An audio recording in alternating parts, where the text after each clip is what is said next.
Okay, Assalamu alaikum wa rahmatullahi wa barakatuhu. We will give a chance, inshallah, for some of the brothers and sisters to join us. And again, just a reminder, we are having our daily reminder in which we deal with some of the hadith of the Prophet. And we decided to give them the title of Jewels from the Sunnah.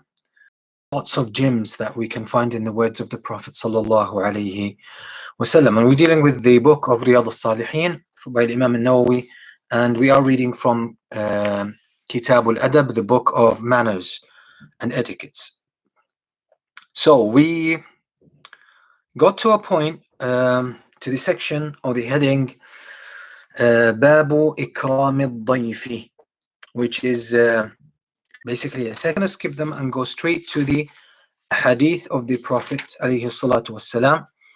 We have this one hadith عن أبي هريرة رضي الله عنه أن النبي صلى الله عليه وسلم قال من كان يؤمن بالله واليوم الآخر فليكرم ضيفه ومن كان يؤمن بالله واليوم الآخر فليصل رحمه ومن كان يؤمن بالله واليوم الآخر فليقل on the authority of Abu Hurairah رضي الله عنه that the Prophet صلى الله عليه وسلم said, whoever truly believes in Allah and the last day, then let this person honor their guest and take care of him. And whoever believes in Allah and the last day, let this person connect with their relatives, with their kin, with people who are related to them by blood. And whoever believes in Allah, and the other hadith, but it's pretty much around the same meaning. So we're going to take this one. So we have three parts to this hadith. The one in question is the first one, which is the Prophet ﷺ is saying, who truly believes in Allah and the last day, then this person should take care of their guest, honor the guest, be generous to the guest, and be kind to their guest. And the word in Arabic is a place to stay in. So people used to stay in other people's houses, like people they know, people who are recommended to them. And sometimes total strangers. But in these days, obviously, it doesn't happen. Most people, stay in hotels, etc. But originally, this is the meaning of the word al-dayf. But it also, by extension, it includes guests, what we call today guests, people who come to your house, your friends, family members, who come into your house, maybe sometimes for food, for dinner, or whatever.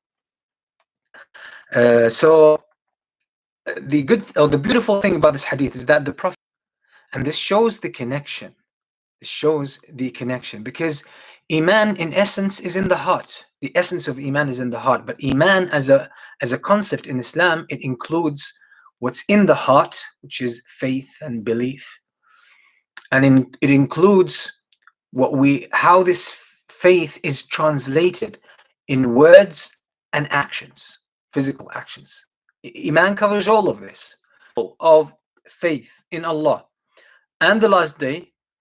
Then this person, their faith is going to get them to give the guest the right of this guest. It's going to get this person to honor the guest and be generous. Be generous not only in offering them food and hospitality, but also in offering them a genuine smile, a genuine reception. You welcome them, you make them feel welcome. That's what it means. So this is a sign of Iman, of a high level of Iman. And doesn't mean a person who does not who's not hospitable to their guests or does not welcome their guests, it doesn't mean they don't have Iman. They probably have Iman, but it's definitely not a high level of Iman, or not even a good level of Iman.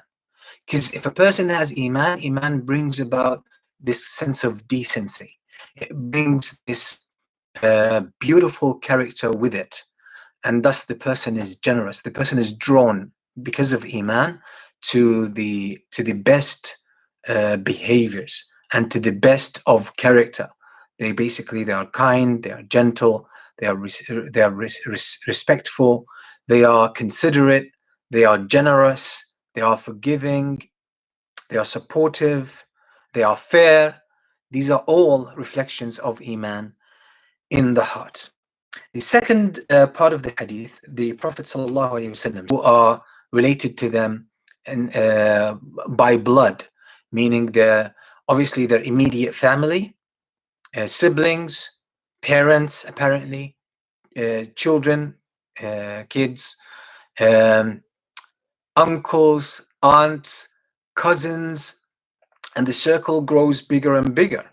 And basically the level of obligation towards relatives. Says in another hadith, من أحب أن ينسأ له في أجله ويزاد له في رزقه فليصل رحمه.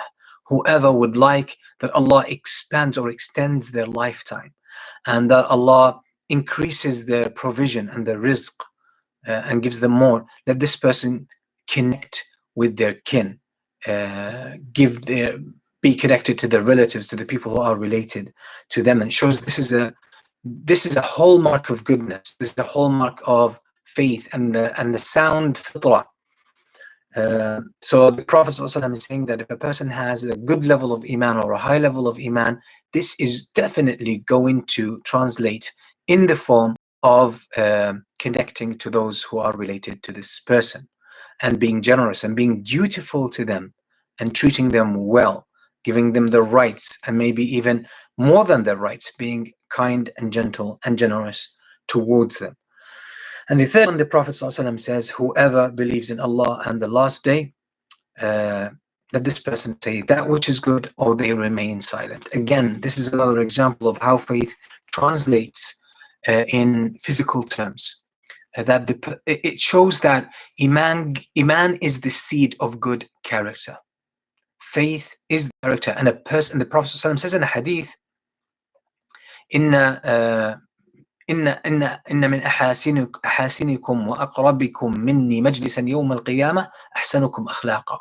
That the best among you and the closest to me on the day of judgment among you are the ones with the best character. And this shows that good character is just a reflection.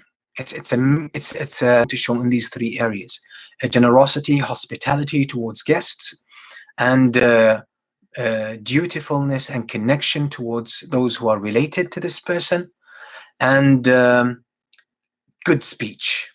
This person is either going to say that which is good, or they're just going to remain silent.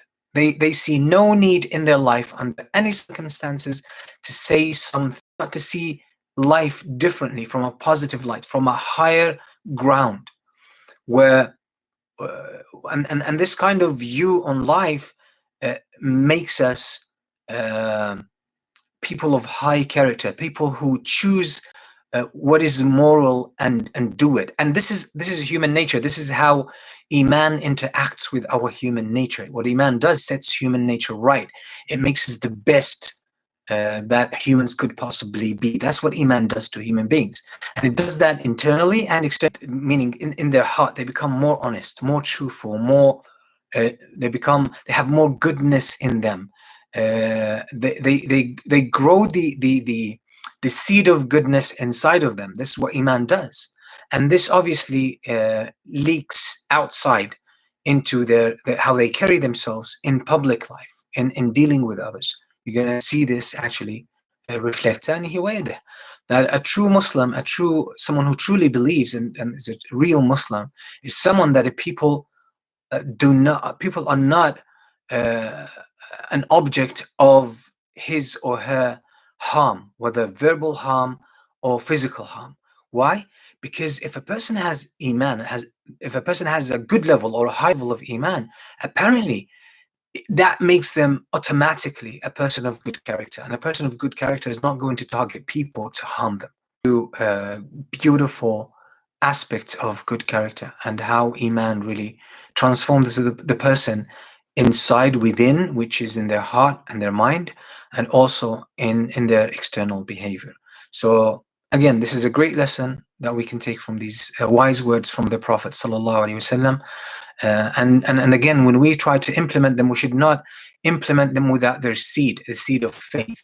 So when someone is being generous in Allah, and I truly believe in the last day, and this faith makes me a better person who wants to please Allah, wants to do the right things, and this is where my generosity comes from. Not don't see it just as a mere duty or an independent obligation, as if it's a chore. Oh, I have to do this. I have to abide by these rules. It's just like as if you are compelled, but you don't feel it inside.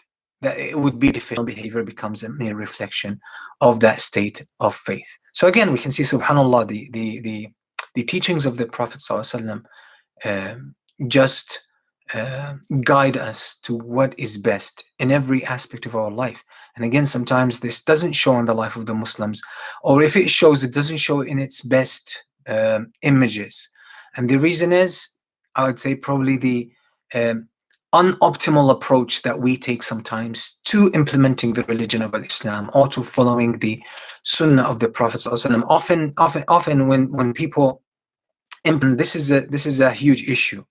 So when a person implements Islam, you find that they bring a lot of stuff from their own life, from their own their own old ways, and they don't realize that they still carry these things and display them.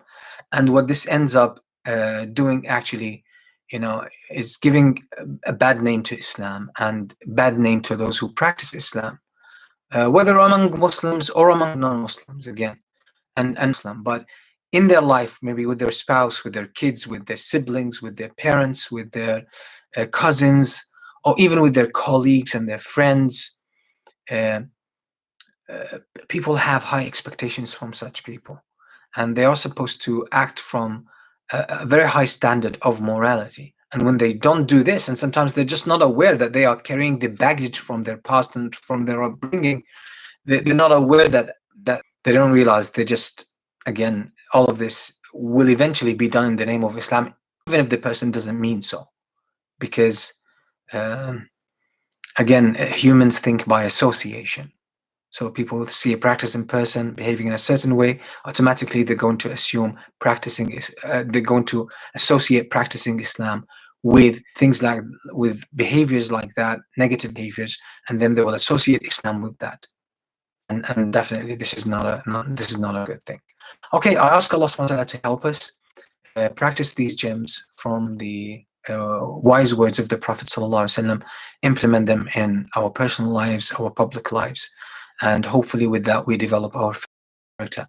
One thing I want to leave you with, inshallah, in the coming days, I'm going to make a shift in the hadith. So I'm going to start choosing topics on fasting and Ramadan, just to give you a refresher on Ramadan and fasting. Again, so we bring back what we already know about fasting, the rulings of fasting and the merits of, inshallah. Throughout Ramadan, inshallah, we will be dealing with those etiquettes. Again, because Ramadan is a golden opportunity, and these etiquettes are quite, I would say, a light material and easy to relate to and easy to implement as well. So I think they are a very, they are, I would say, probably the perfect material to talk about. Once Ramadan starts, inshallah, we will start giving it before iftar, maybe about half an hour before Maghrib time, inshallah. Probably we will start our daily halaqah. We will update you on exactly what the schedule is going to be. And we ask Allah subhanahu wa ta'ala to bless this Ramadan for us and help us, benefit from it. Jazakumullah khairan. I leave you in peace. Wassalamu alaikum wa rahmatullahi wa barakatuhu.